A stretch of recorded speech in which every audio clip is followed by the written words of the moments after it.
Seeds acquisition and oncology, it is our new COVID. So we did what we did with COVID. We are very proud. We saved the world, but it is behind us now.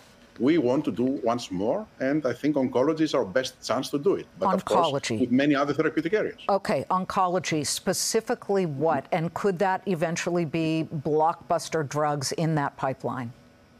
I think will be blockbuster drugs, and more importantly, they will be blockbuster drugs because they will have significant impact on cancer patients. We are having a phenomenal performance for the ADC portfolio that we acquired from Seagen. One of them, Padcev, which was, let's say, a medicine for bladder cancer, had a growth of 164% in our hands.